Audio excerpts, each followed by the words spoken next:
জীবনটা তখনই সুন্দর যখন আপনি সব কিছু মিলে মানিয়ে নিজেকে সেরকমভাবে করে তুলতে পারবেন। হ্যালো এভরিওয়ান, আসসালামু আলাইকুম। This is me Sonia and welcome back to my other new blog. কী অবস্থা সবার, কেমন আছেন? আলহামদুলিল্লাহ, আমি তো অনেক বেশি ভালো আছি। সকালবেলা ছাদে উঠে একেবারেই সারপ্রাইজ হয়ে গেলাম, বিকজ ছাদে উঠেই দেখছি মাশাআল্লাহ গাছ ভর্তি পেঁপে এবং একদম পাকা পেঁপে, যা দেখে লোভ সামলানো দায়। আসলে ছাদের মধ্যে এরকম ছাদ বাগানে ফল খেতে কিন্তু ভীষণ ভালো লাগে। সবচেয়ে বড় কথা, সারপ্রাইজ হয়ে গিয়েছি। আম্মু ছাদে অনেক রকমের গাছ লাগিয়েছে, আমার গত অনেক ভিডিওতে আপনারা দেখেছেন। আব্বু আম্মু বাড়িতে গিয়েছে, গ্রামের বাড়িতে, তো আমাকে দায়িত্ব দিয়ে গিয়েছে যেন আমি গাছগুলোতে নিয়মিত পানি দেই। তো প্রতিদিন সকালে উঠে আসলে গাছে পানি দেই। তো আজকে সকালে উঠে গাছের পেঁপেগুলো দেখে মনটা একদম খুশিতে ভরে গেল। আর সাথেই তো আমাদের সাজনা গাছে সাজনা, 12 মাসি সাজনা গাছ, এটা মাশাআল্লাহ সবসময় কম বেশি সাজনা ধরে থাকে।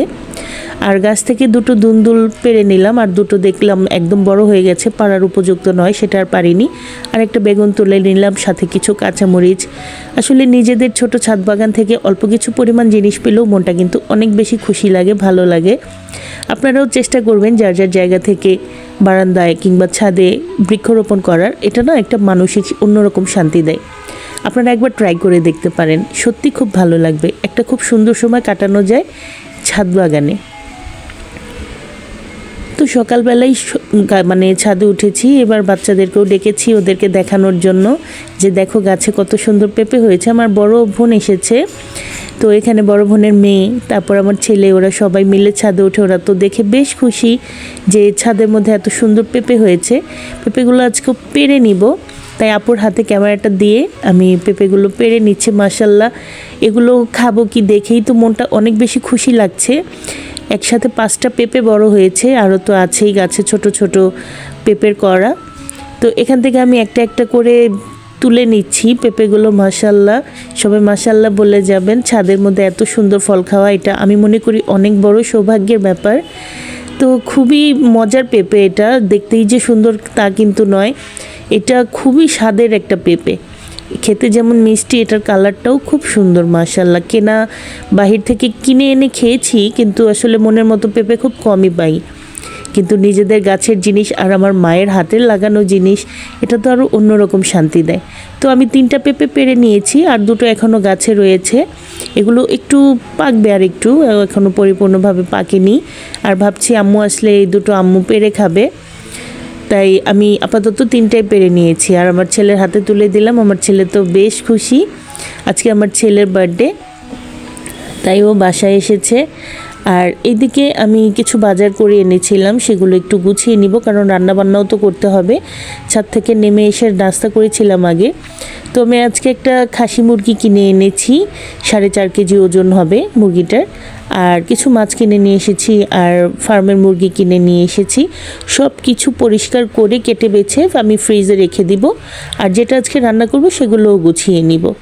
তো সব কিছু গুছগাছ করে ফ্রিজে আমি রেখে দিয়েছি।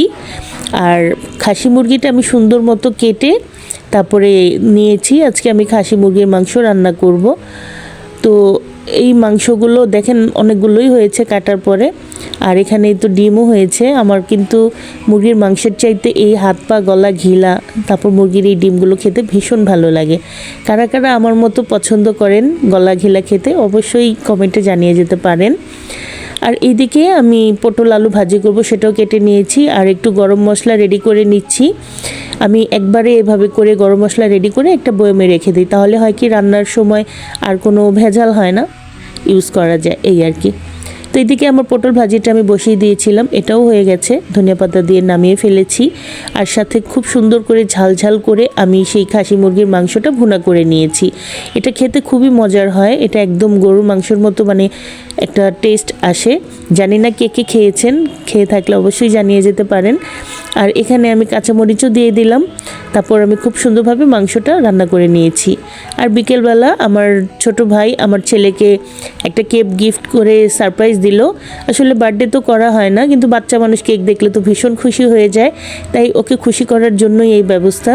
ওর মামা ওকে একটা কেক দিয়েছে, আর কেকটা খেতে এতটা বেশি মজার ছিল কি বলবো, দেখেই হয়তো বা বুঝতে পারছেন কেকটা কতটা মজার ছিল।